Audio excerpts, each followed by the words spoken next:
मुंबई पुणे शहरामध्ये नेमकं काय घडतंय मुंबई पुणे टॉप 20 मध्ये पाहूयात। 1 जून पासून मुंबई विद्यापीठाच्या संलग्नित महाविद्यालयांमध्ये एफवाय साठी प्रवेश प्रक्रिया सुरू करण्यात येणार आहे। 12वीचा निकाल कालच जाहीर झालाय। त्यानंतर सर्व विद्यापीठांचं लक्ष एफवायच्या प्रवेशाकडे लागलंय। त्यानुसार उद्यापासून ही प्रवेश प्रक्रिया सुरू करण्यात येणार आहे। यापूर्वी सुद्धा मुंबई विद्यापीठानं प्रवेशपूर्व ऑनलाईन नोंदणी सक्तीची केली होती। विद्यापीठाच्या mum.digitaluniversity.ac या संकेतस्थळावर ही नोंदणी करता येणार आहे।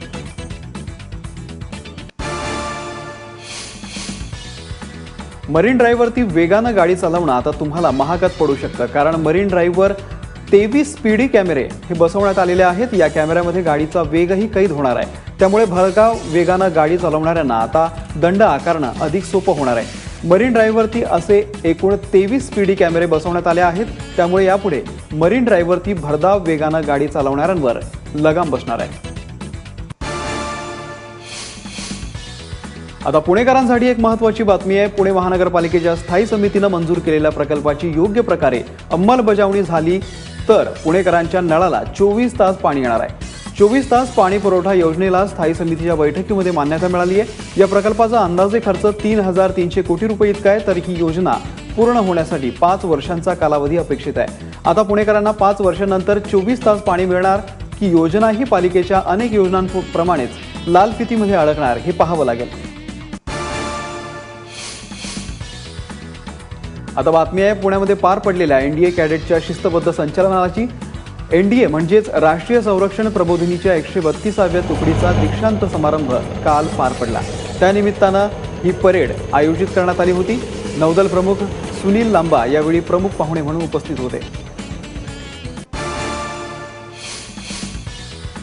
नवी मुंबईकरांसाठी आणखी एक महत्त्वाची बातमी। 1970 पासून सिडकोनं संपादित केलेल्या जमिनी आता फ्री होल्ड करण्यात येणार आहेत।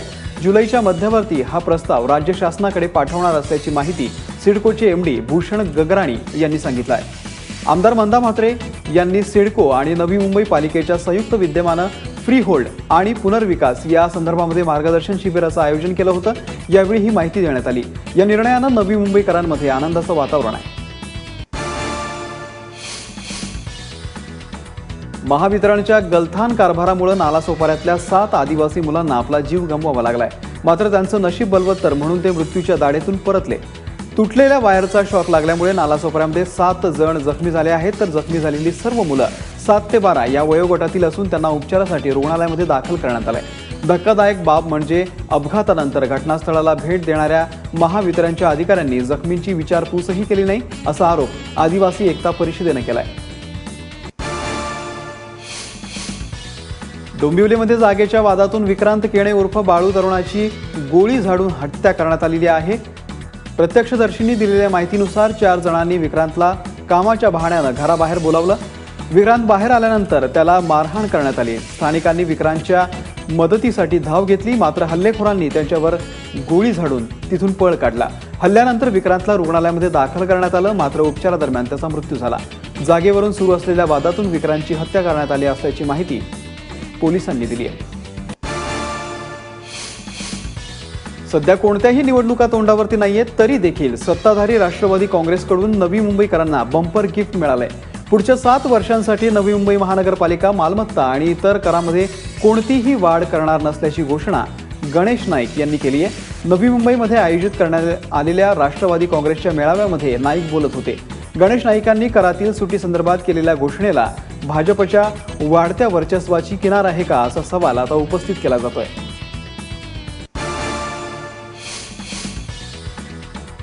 आता मुंबई महानगरपालिकेच्या शिक्षण धोरणाची पोलखोल करणारी बातमी आहे। मुंबई महानगरपालिकेच्या शाळेतील मुलांच्या स्वास्थ्यासाठी आणि पोषणासाठी 32 कोटी रुपये खर्च केले जातात, तरी देखील पालिकेच्या शाळेतील 34% विद्यार्थी कुपोषित असल्याचा धक्कादायक अहवाल प्रजा फाउंडेशनने सादर केलाय। त्याहून धक्कादायक म्हणजे 2013च्या तुलनेत कुपोषित बालकांचं प्रमाण तब्बल 4 पटीने वाढलंय। प्रजा फाउंडेशनने मुंबईतल्या 24 वॉर्डांमध्ये सर्व्हे केल्यानंतर हा अहवाल सादर करण्यात आलाय।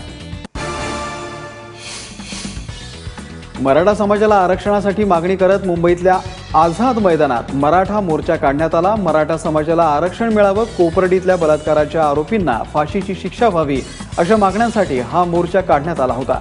9 ऑगस्ट रोजी क्रांती दिनाच्या निमित्तानं मुंबईतल्या भायखळ्यात देखील राणीबाग ते आझाद मैदानपर्यंत मराठा मूक मोर्चा काढण्यात येणार आहे।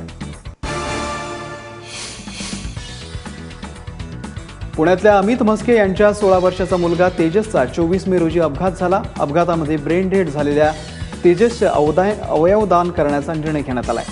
तेजसची लहान बहीण तनिष्का ही दृष्टीहीन आहे। तनिष्का अंध असल्याने दिव्यांगांच्या गरजांची जाणीव म्हस्के कुटुंबाला आहे। त्यातूनच त्यांनी अवयवदान करण्याचा निर्णय घेतला। तेजसच्या डोळ्यांसोबतच त्याचं हृदय, किडनी, स्वादुपिंडही दान करण्यात आलंय। आपल्या राज्यातल्या 6 जिल्ह्यांमध्ये 1 लाखांपेक्षा अधिक लोक लठ्ठपणाने त्रस्त असल्याचं धक्कादायक वास्तव समोर आलंय। महाराष्ट्र राज्य सरकारकडून राबवण्यात आलेल्या आरोग्य शिबिरामुळे ही माहिती उघडकीस आली आहे। राज्य सरकारकडून 1 मे पासून पालघर, बीड, नाशिक, चंद्रपूर, अकोला आणि नाशिक या जिल्ह्यांमध्ये पंडित दीनदयाळ उपाध्याय स्वस्थ महाराष्ट्र शिबिर राबवण्यात आलं। या शिबिरांतर्गत 9,52,000 जणांची वैद्यकीय तपासणी करण्यात आली। त्यापैकी 1 लाखापेक्षा अधिक जण लठ्ठ असल्याचं आढळलंय। विशेष म्हणजे हा लठ्ठपणा शहराबरोबर ग्रामीण भागातही फोफावतोय। महाराष्ट्राला हागणदारी मुक्त करण्यासाठी राज्य सरकारच्या पाणी पुरवठा विभागाकडून दरवाजा बंद अभियानाचा शुभारंभ करण्यात आला। हागणदारी मुक्त तसंच संत गाडगेबाबा ग्राम स्वच्छता अभियानामध्ये जिल्हा स्तरावरती प्रथम येणाऱ्या ग्रामपंचायतींना यावेळी पुरस्कार प्रदान करण्यात आले। महाराष्ट्राला देशातलं पहिलं हागणदारी मुक्त राज्य बनवण्याचा सरकारचा निर्धार असून मार्च 2018 पर्यंत संपूर्ण महाराष्ट्र हागणदारी मुक्त होईल असा विश्वास मुख्यमंत्री देवेंद्र फडणवीस यांनी व्यक्त केला आहे। पुणे विद्यापीठ ते औंध दरम्यान मोठ्या प्रमाणावरती झाडांची कत्तल केल्यानंतर आता निगडी ते देहू रोड मार्गावरच्या 188 झाडांवरती कुऱ्हाड पडली आहे। जुना मुंबई पुणे महामार्गाच्या विस्तारीकरणामध्ये ही झाडं अडथळा ठरत असल्यानं कारण यावेळी देण्यात आलेलं आहे। पर्यावरण प्रेमींनी या कत्तलीला जोरदार विरोध करत झाडं तोडण्यापेक्षा त्याचं पुनर्वसन करावं अशी मागणी करण्यात येते। तसं पत्रही देहू रोड कॅन्टोन्मेंट बोर्डाकडे पाठवण्यात आलंय। दारूच्या नशेत असलेल्या आरोपीनं पोलिसांना मारहाण केल्याचा प्रकार अंबरनाथमध्ये घडलाय। राजन वेलू या आरोपीला या प्रकरणी अटक करण्यात आली आहे। राजन दारूच्या नशेमध्ये महिलांची छेड काढत असल्याची तक्रार पोलिसांकडे दाखल करण्यात आली। त्यानुसार पोलिसांनी राजनला ताब्यात घेतलं असता त्यानं पोलीस ठाण्यामध्ये गोंधळ घातला। तसंच पोलिसांना लाथेनं मारहाण केली, चावण्याचा प्रयत्न केला आणि त्यानंतर पोलिसांनी त्याला अटक केली। अंबरनाथ नगर परिषदेसमोर एका शाळेसाठी देण्यात आलेल्या भूखंडावरती 2013 साली 50 अनधिकृत गाळे बांधण्यात आलेले आहेत। सामाजिक कार्यकर्ते शौकत अली शेख यांच्या तक्रारीनंतर जिल्हाधिकाऱ्यांनी या गाळ्यांवरती कारवाईचे आदेश दिले खरे, मात्र वेळेवर पोलीस बंदोबस्त न मिळाल्यानं ही कारवाई होऊ शकली नाही आणि असं एकदा दोनदा नाही तर तब्बल 11 वेळा झालंय। गेल्या 4 वर्षांमध्ये 11 वेळा पालिकेनं या कारवाईसाठी पोलीस बंदोबस्त मागितला, मात्र तो पुरवण्यात आलेला नाहीये। त्यामुळे पोलिसांचं या गाळेधारकांशी साटलोट असल्याचा आरोप केला जातोय। त्या विरोधात कार्यकर्ते शौकत अली शेख यांनी उपोषणाचा इशारा दिला आहे।